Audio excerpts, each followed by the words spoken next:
जब हम सूर्य नारायण भगवान को अर्घ देते हैं, जल चढ़ाते हैं, तो वो जल पृथ्वी पर जब गिरता है तो उसके छींटे हमारे शरीर पर लगते हैं। क्या वो ठीक है? क्या वो श्रेष्ठ है? शिव महापुराण की कथा कहती है, जब हम सूर्य को अर्घ देते हैं, सूर्य को जल चढ़ाते हैं, वो पानी जब पृथ्वी पर गिरता है, उसके छींटे हमारे शरीर पर लगते हैं, तो वो श्रेष्ठता का भाव निर्मित करते हैं। वो गलत नहीं हो सकता। कारण अब वो भी समझ लीजिए। अब सूर्य नारायण भगवान को आप जल चढ़ा रहे हो तो छींटे नहीं लगे, उसके लिए क्या स्टूल पे चढ़ के चढ़ाओगे कि कुर्सी पे चढ़ के चढ़ाओगे? अरे बोलो तो सही। अब कई लोगों के दिमाग में यह बात भरा गई कि हम भगवान को जल चढ़ाते हैं, वो हमारे शरीर में छींटे लगते हैं, जमीन पे से पानी गिरता है, वो हमारे शरीर को छींटे लगते हैं, भगवान को अच्छा नहीं लगता होगा। कौन ने कहा? पहले तो उसको पकड़ के ला। क्योंकि मेरे राम जी महाराज, मेरे भगवान कृष्ण, बड़े बड़े संत, साधु, सन्यासी, तपस्वी, साधक, उपासक जितने भी हुए, जिन्होंने सूर्य की आराधना करी, इन्होंने टेबल पे चढ़कर या कुर्सी पे चढ़कर जल नहीं चढ़ाया। इन्होंने पृथ्वी पर खड़े होकर ही, क्योंकि पृथ्वी तत्व के देव हैं शिव।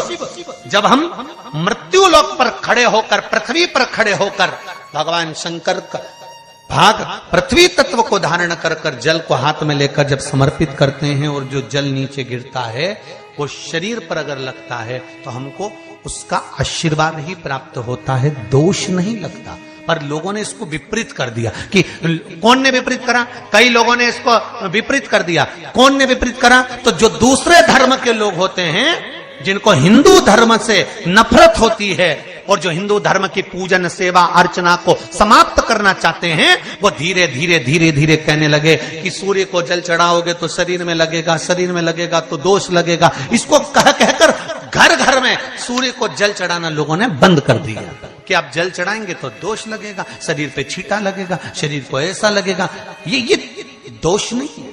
कितनी सुंदर बात है महाराज। सूर्य नारायण भगवान को जब जल चढ़ाया जाता है, हाथ सिर से 8 इंच की दूरी पर होना चाहिए। जम के बोलिए, सिर से कितना ऊंचा होना चाहिए? 8 इंच ऊपर अपना हाथ होना चाहिए मस्तक से सूर्य को जल चढ़ाते समय। और न चांदी का, न स्टील का, न लोहे का, न प्लास्टिक का, न कांच का, न सोने का कोई बर्तन, न कांसे का, न एल्युमिनियम का, न पीतल का, केवल एक पात्र होना चाहिए, वो है तांबे का। काय का पात्र होना चाहिए? तांबे का पात्र। और सूर्य नारायण भगवान को जब 8 इंच ऊपर तुम्हारा हस्त है, और जब हम सूर्य को जल चढ़ा रहे हैं, कैसे जल चढ़ाना है वो भी समझ लीजिए। अगर कोई कैंसर का मरीज है, जिसके चेस्ट में कैंसर आ गया हो, लेफ्ट में, राइट में कहीं पर कैंसर आ गया हो, या कोई गठान आ गई हो, तो महाराज आप जल चढ़ाते समय उस जल की धार को सूर्य भगवान को जब चढ़ा रहे हो, तो धार आपकी गठान की ओर जाना चाहिए, जिससे सूर्य की किरण उस जल में से आपके उस स्थान पर पड़े, उस जगह पर पड़े जहां पर गठान है।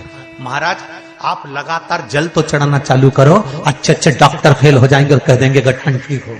आपका लीवर और किडनी गड़बड़ कर रहा है, आप प्रतिदिन, आपका स्वास्थ्य गड़बड़ रहता है, आप प्रतिदिन ये ज्योतिष शास्त्र के अंतर्गत, रत्न शास्त्र के अंतर्गत, ये रत्न शास्त्र, ज्योतिष शास्त्र, रंग शास्त्र जो हमारे यहाँ है, रंगों के हिसाब से ये जितने रत्न होते हैं, माणिक हुआ, मोती हुआ, नीलम हुआ, मूंगा हुआ, पुखराज हुआ, ये क्यों कहते हैं ये पीला है, ये सफेद है, ये नीला है, ये लाल है, इसको शरीर में क्यों पहनाते हैं? उसका कारण होता है कि जब शरीर में पहनते हैं, सूर्य की किरण उसमें पड़ती है, हमारे शरीर पर वो कलर का इफेक्ट पड़ता है, उस कलर को शरीर पर लगता है, और शरीर पर लगता है तो हमारा शरीर धीरे धीरे, हमारी जो इंद्रियां हैं वो सही होने लगती हैं, काम सही होने लगता है।